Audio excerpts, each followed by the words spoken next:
Selamat berjumpa rekan-rekan mahasiswa yang budiman, cerdas dan berbakat. Pada kesempatan hari ini saya ingin mendiskusikan tentang teori feminim dan gender. Di dalam keilmuan administrasi publik ini, teori ini tentunya sangat penting, yang nanti ketika dalam praktik administrasi negara akan nampak sistem layanan birokrasi kita ini lebih feminim. Artinya menarik, indah, didasari oleh keramah tamahan, sopan, lemah lembut, yang dapat membangkitkan suasana hati di dalam sistem layanan publik itu menjadi sangat baik dan terinspirasi untuk mendapatkan layanan yang sangat memuaskan. Tentu lawannya adalah maskulin, di mana kepemimpinan atau pelaksanaan birokrasi dituntun dengan kemampuan komando, bahasa yang keras, lugas, sebagaimana seorang laki-laki memimpin di dalam birokrasi. Tetap unsur estetika ini kurang menjadi perhatian di dalam penataan birokrasi kita. Bukan berarti bahwa teori maskulin ini sesuatu yang keliru, tetapi maskulin dan feminim ini kalau dipadukan akan menjadi sesuatu yang penuh keramah tamahan, tetapi melengkapi dari ketegasan teori maskulin. Baik, kita akan mulai penjelasan tentang feminisme, Jadi ada dua hal yang akan kita bahas di sini, feminim dan gender, Perspektif feminim dalam administrasi publik, mungkin ini kita bisa mengikuti jejak dari karya Marie Parker Follett, Parker berpendapat bahwa proses administrasi yang lebih penting daripada hierarki dan otoritas, bahwa latihan kekuatan adalah fitur utama dari perilaku birokrasi, dan bahwa pandangan analis realistis atau realitas lebih merupakan penafsiran fungsi dari pengalaman praktis daripada mengejar temuan objektif. Jadi ketika berbicara soal maskulin, maka kita akan menuju kepada suasana yang pragmatis dan praktis tanpa memperhatikan apa yang secara objektif dibutuhkan oleh setiap insan yang mendapatkan layanan dari birokrasi kita. Jadi mereka tidak hanya butuh kecepatan, ketegasan, tetapi mereka juga butuh rasa nyaman, rasa lembut, rasa ingin diperhatikan, suasana estetika yang penuh inspirasi ditampilkan di dalam sistem birokrasi kita. Semua perspektif teori dianggap lebih feminim daripada maskulin. Penerapan keadilan, kebajikan, kasih sayang, dan pikiran-pikiran sipil yang dianggap lebih feminim.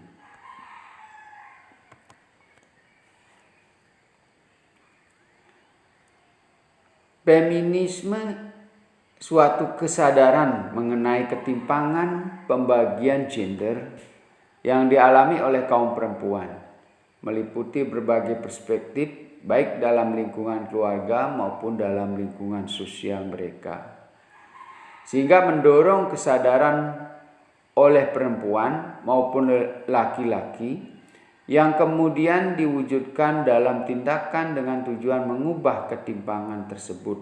Nah, ini pendapatnya dari Yubaharlias, ya saya ambil dari tulisan beliau, sebagai sekumpulan ide dan pemikiran dalam pembebasan keadaan kaum perempuan yang mengalami ketidakadilan karena faktor jenis kelamin. Kemudian dilakukan pengkajian dengan beragam pendekatan. Nah, ini juga pendapatnya Meiji Umin, ya.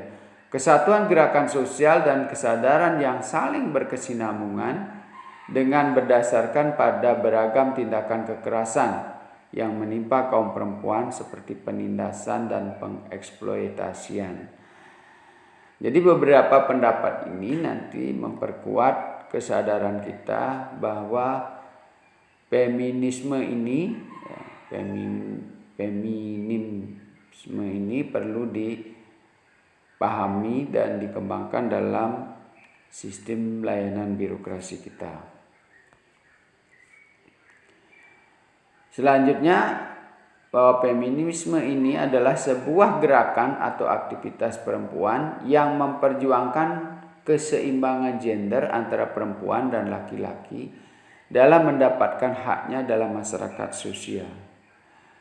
Juga disebutkan sebagai gerakan kaum perempuan untuk memperoleh otonomi atau kebebasan untuk menentukan dirinya sendiri.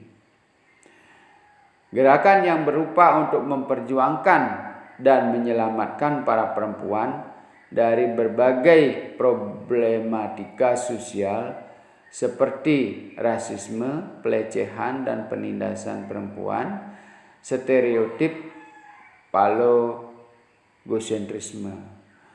Jadi sebenarnya awalnya adalah bagaimana dia memperjuangkan kaum perempuan yang merasa dilecehkan, banyak dilecehkan, ya. Kemudian juga terjadi penindasan, kemudian ada halo efek, ya, bahwa perempuan itu adalah makhluk yang lemah, ya. Tetapi di sisi lain perlakuan mereka justru tidak melindungi. Mestinya kalau kita menganggap perempuan itu kaum yang lemah, maka kaum laki-laki adalah melindungi mereka. Tetapi apa yang terjadi, banyak ketika mereka dianggap lemah, justru mereka mendapatkan perlakuan seperti dalam tulisan ini, ya, ditindas, kemudian dikerja paksa, kemudian sedikit mengalami kesalahan, mereka sudah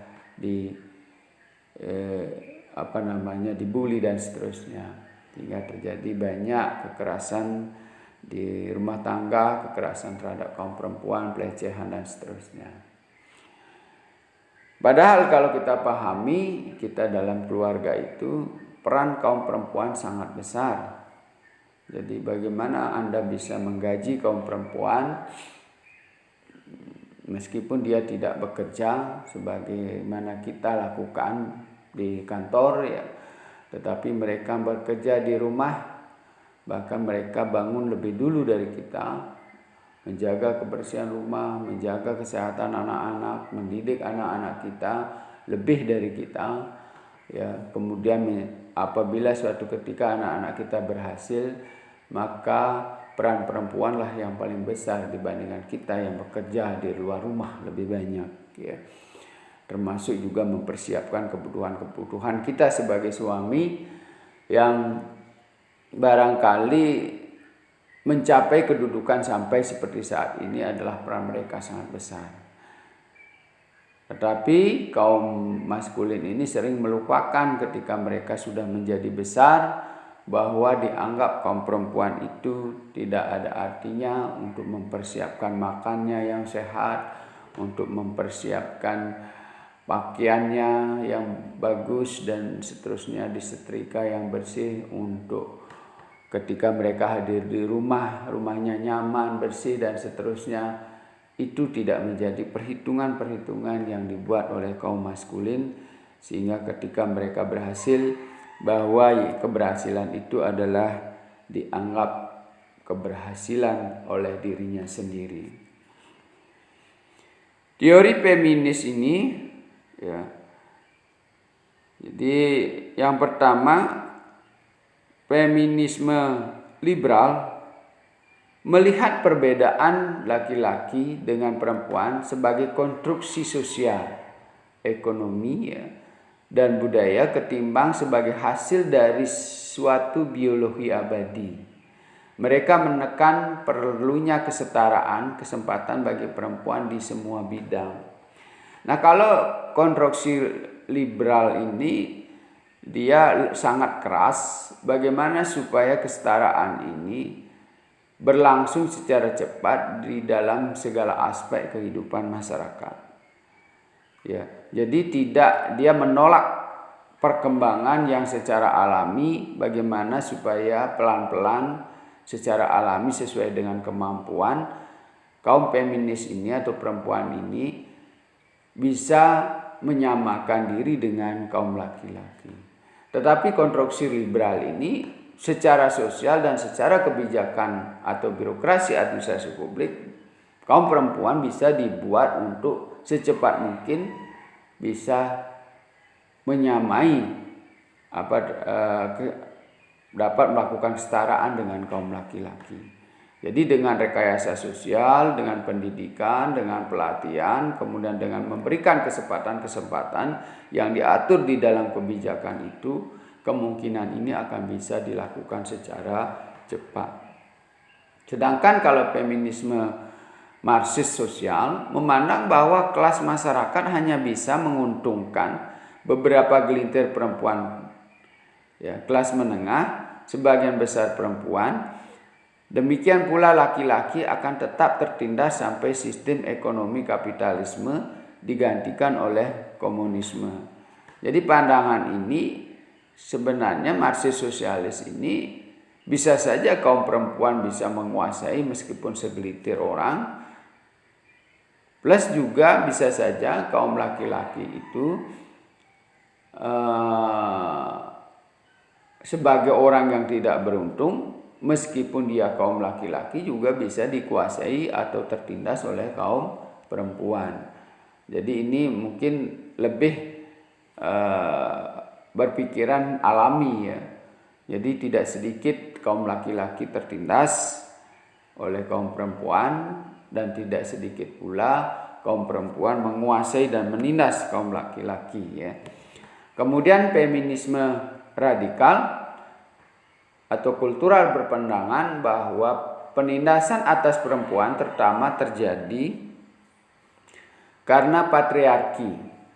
Jadi yang berorientasi baik pada level keluarga dan pada harapan atas heteroseksualitas wajib dan pada level budaya, di mana citra seksis perempuan diobjektifkan sehingga menindas mereka.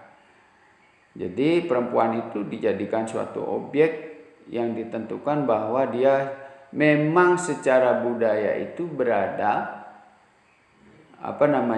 di bawah kaum laki-laki ya. Jadi underestimate ya. Jadi karena kita menganut sistem patriarkalisme bahwa yang menjadi kepala keluarga itu adalah laki-laki. Segala warisan dan urusan warisan dan seterusnya, kewajiban itu dikerjakan oleh kaum laki-laki sebagaimana kebanyakan budaya di timur. Nah, inilah yang sering sulit mengangkat derajat perempuan gitu ya. Meskipun dari sisi peluang pendidikan dan sebagainya sudah sama, tetapi untuk menentukan dalam posisi-posisi penting mereka menjadi pertimbangan. Sebagai contoh misalnya ketika kita melakukan pemilihan seorang pemimpin perempuan, itu mungkin masih menjadi antipati atau jarang menjadi perhatian baik oleh kaum perempuan sendiri maupun kaum laki-laki. Itu lebih memilih orang yang bersifat tegas, keras yang dimiliki oleh kaum laki-laki.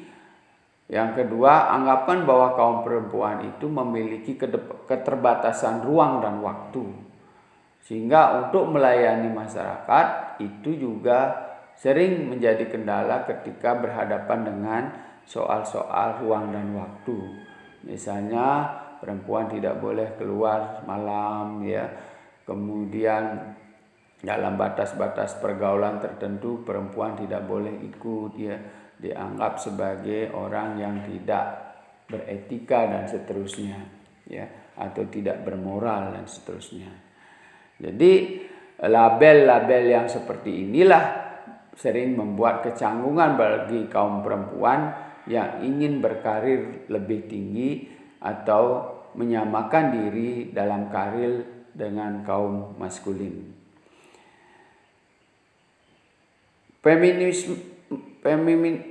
Feminisme ya radikal mirip dengan feminis lesbian, ya, atau separatisme lesbian dalam kritiknya atas keluarga heteroseksis sebagai sumber utama penindasan atas perempuan.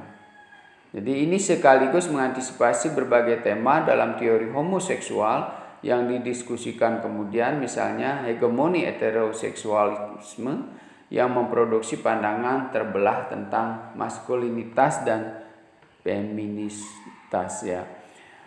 Jadi sebenarnya yang menjadi cikal bakal penyebab pemisahan dan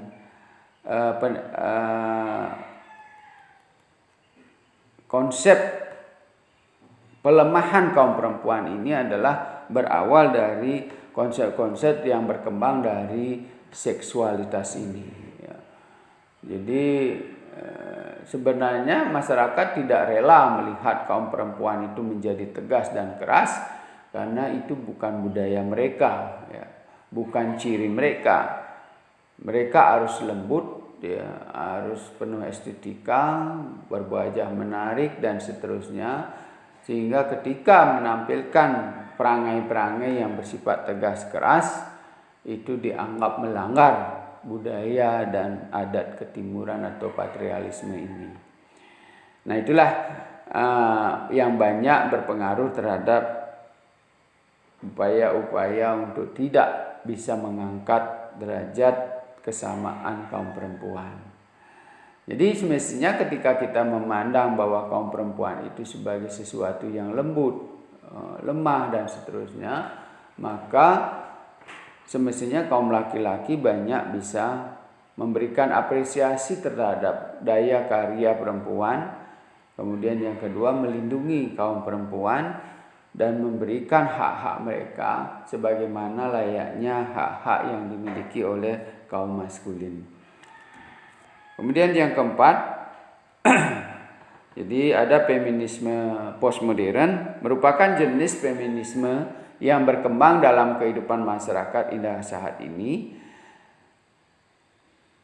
Konsep feminisme postmodern ini merupakan perkembangan dari gerakan feminisme yang menolak pandangan maupun pemikiran yang bersifat mutlak dan kekuasaan dominan. Feminisme postmodern berfokus dalam menjadikan kaum perempuan sebagai feminisme yang bebas serta berpemikiran dan berpemandangan luas sesuai dengan keinginan masing-masing.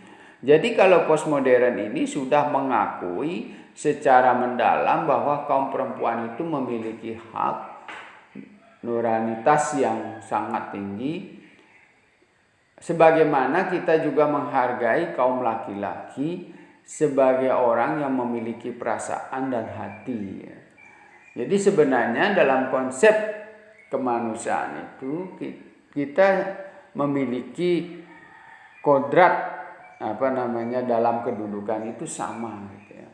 Tapi kalau kodrat dalam tugas, misalnya sebagai perempuan untuk melahirkan anak-anak, sebagai laki-laki untuk memberikan tanggung jawab menafkahi dan seterusnya, mungkin banyak dibicarakan sebagai sesuatu yang berbeda.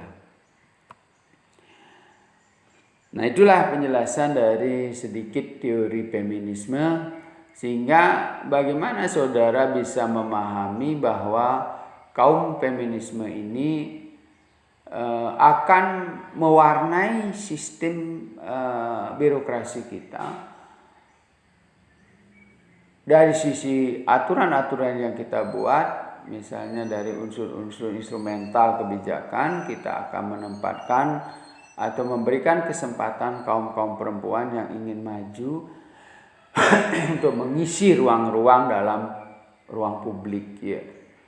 Kemudian dalam tampilan-tampilan layanan publik kita akan menampilkan unsur-unsur keterpaduan, ketegasan, kemudian unsur kelemah lembutan, ramah tamah, estetika dan sebagainya, sebagaimana kita menghargai kaum perempuan yang dianggap cantik ya. Nah, inilah hal-hal yang barangkali dalam sistem layanan birokrasi itu kita tata dengan menggunakan perpaduan teori maskulin dan teori feminisme. Nah, kembali lagi kita akan mempertegas atau memperkuat feminisme itu dalam teori berikutnya tentang gender ya. Nah, partisipasi gender ini berasal dari bahasa Inggris jenis atau kelamin.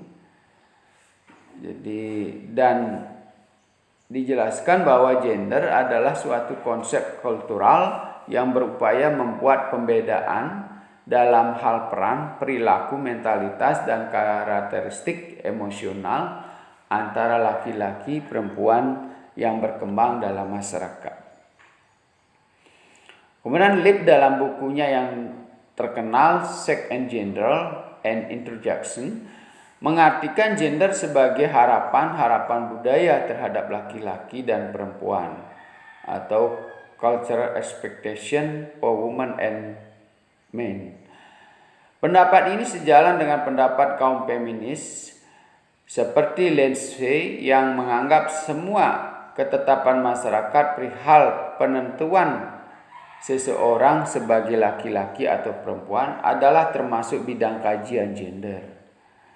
What a given society defines as masculine and feminine is a component of gender.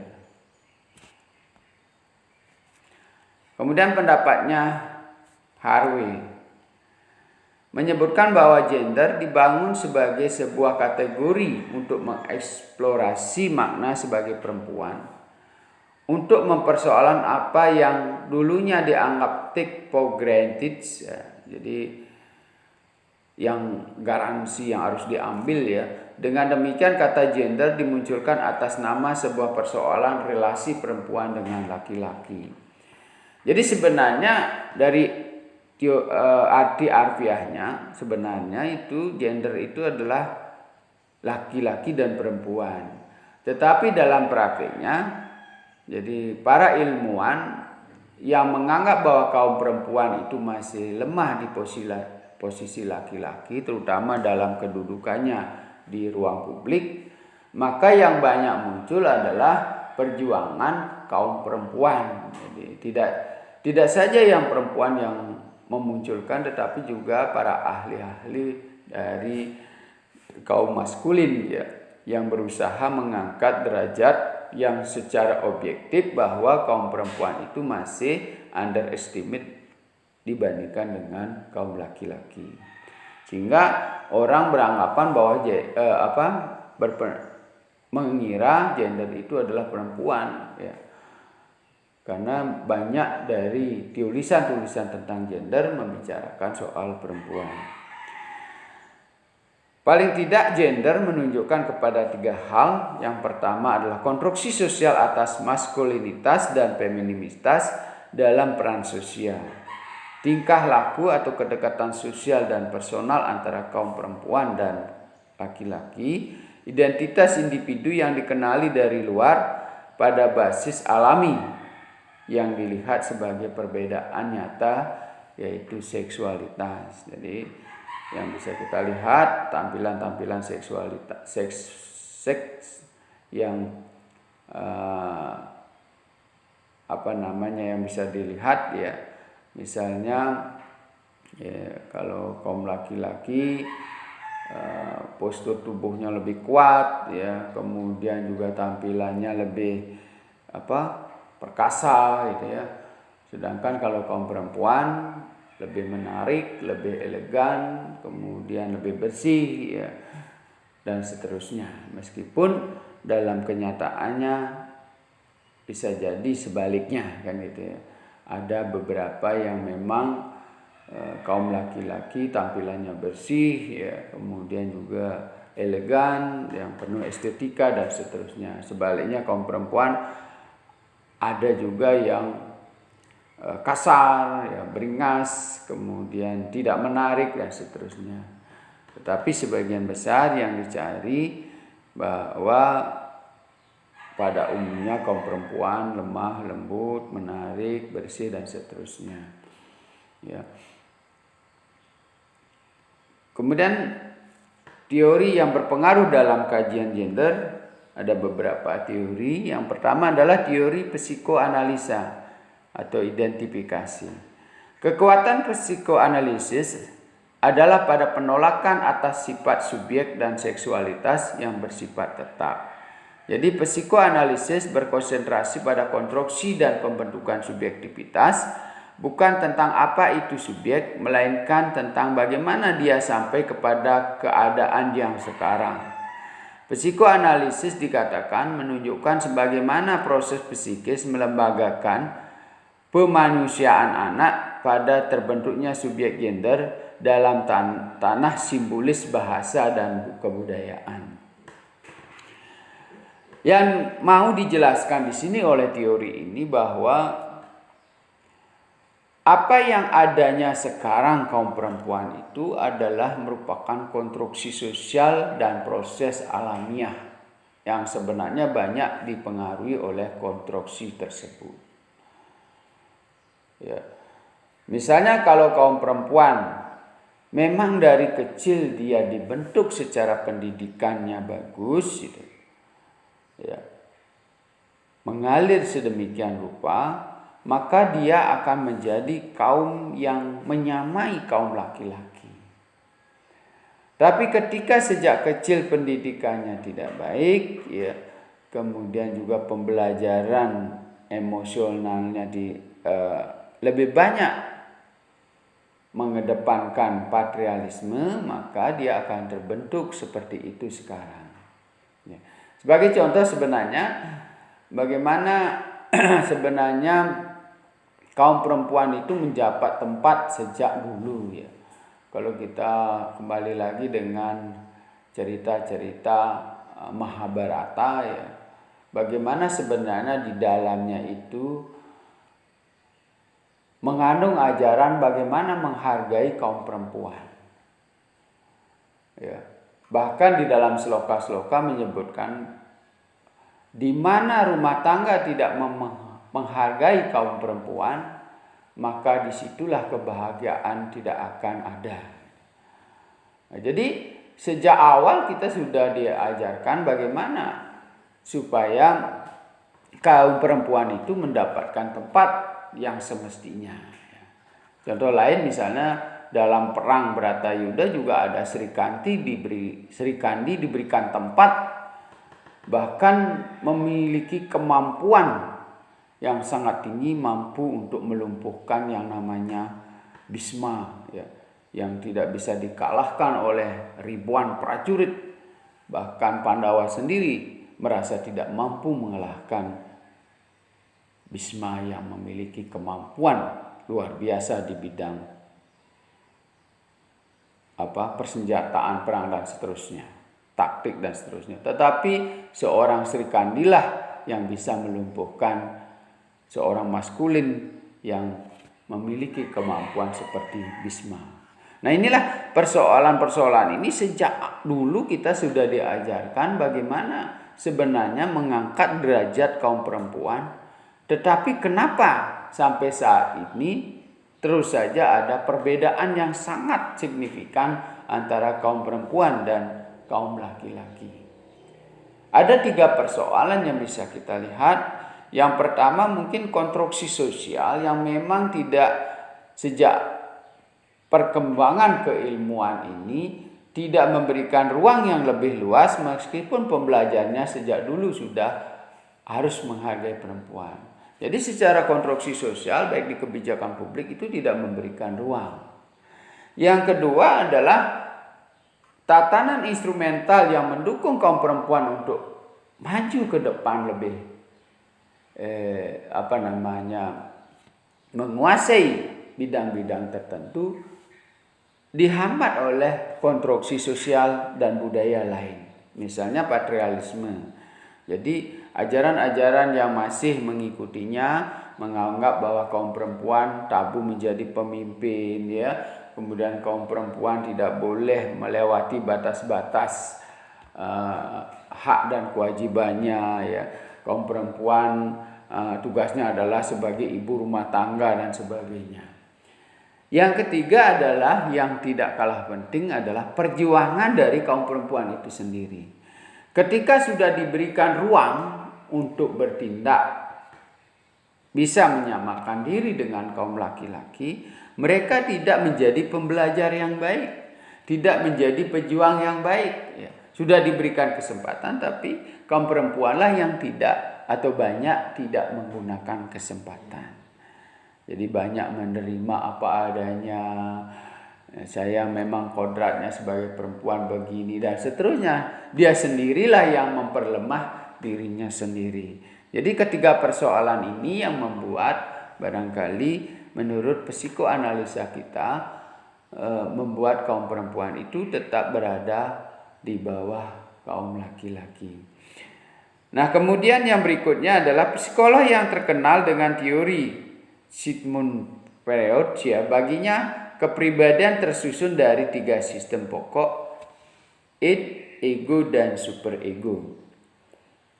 Jadi sebenarnya konsep inilah yang banyak berpengaruh di dalam pengembangan kehidupan manusia, ya. Jadi id, ego, dan superego. Jadi id ini adalah kemampuan dasar yang dimiliki oleh seseorang manusia, ya. Kemudian kalau ego itulah semangat yang mendasari kehidupan manusia untuk keluar dari sistem yang mereka miliki.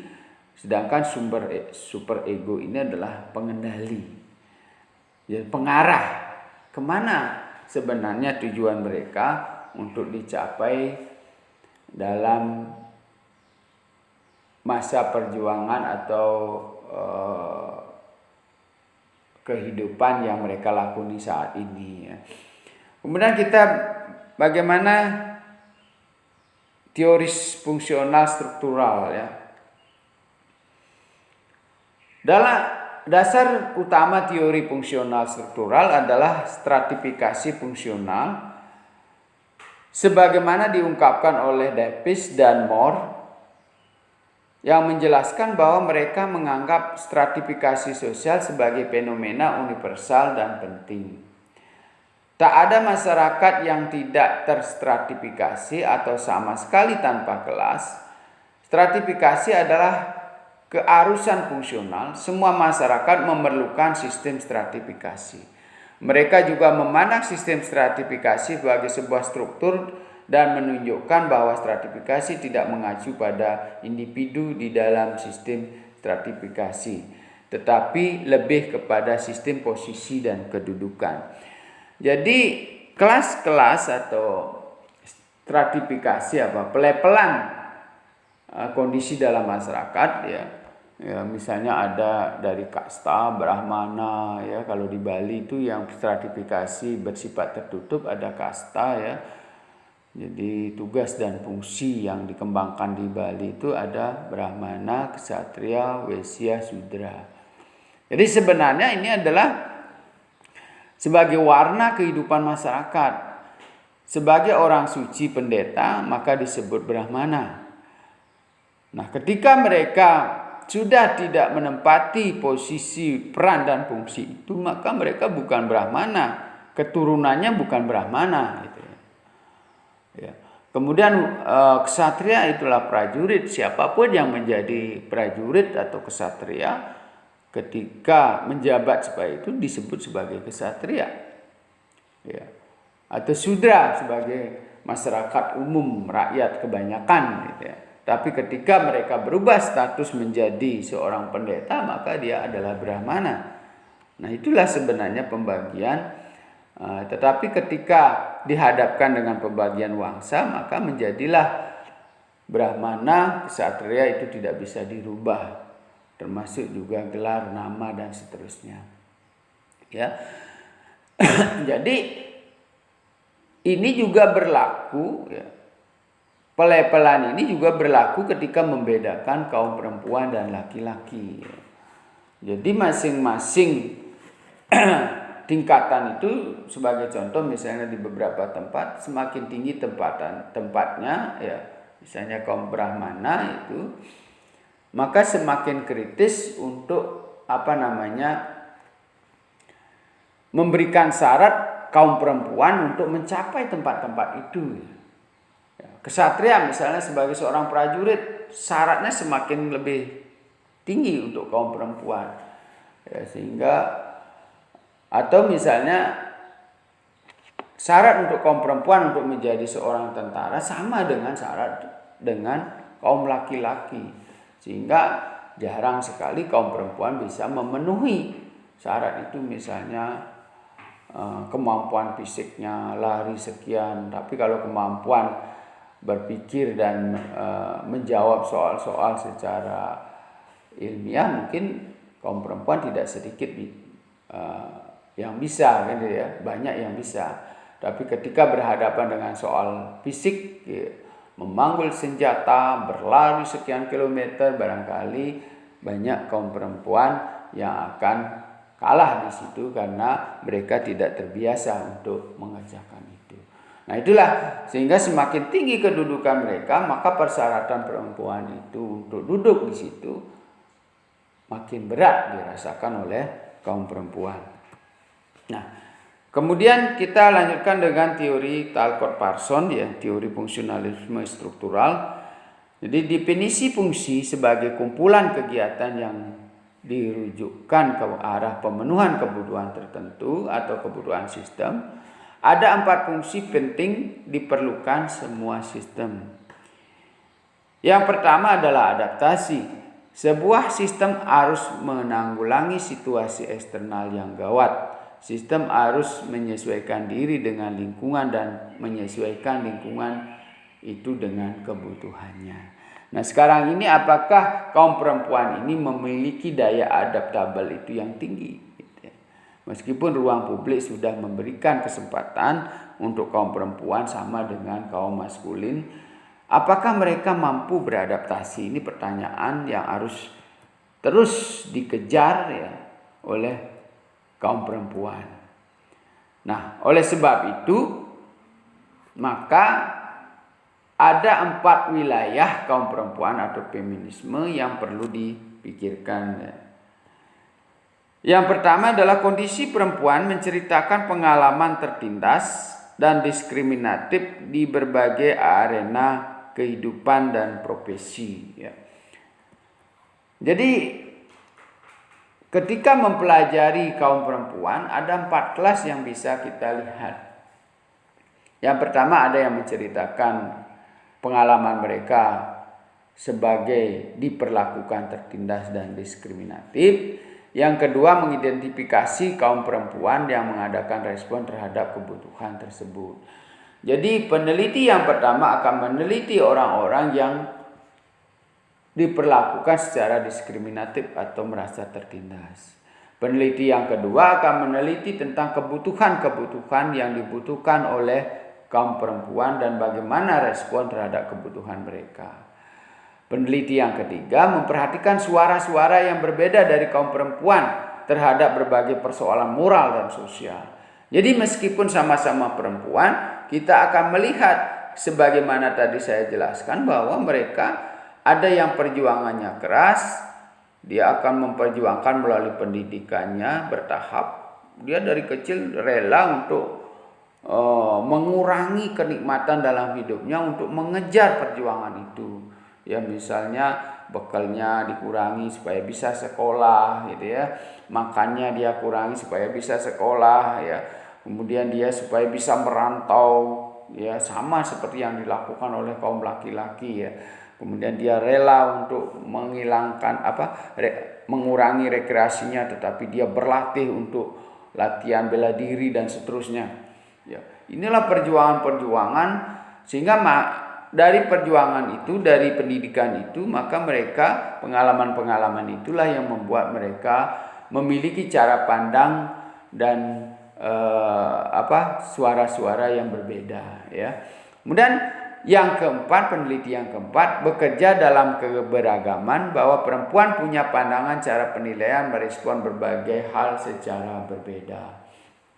Ya, jadi khusus kita bekerja sebagai aktivis perempuan itu dalam 4 wilayah ini sudah cukup mewakili keberadaan kaum perempuan untuk kita bicarakan.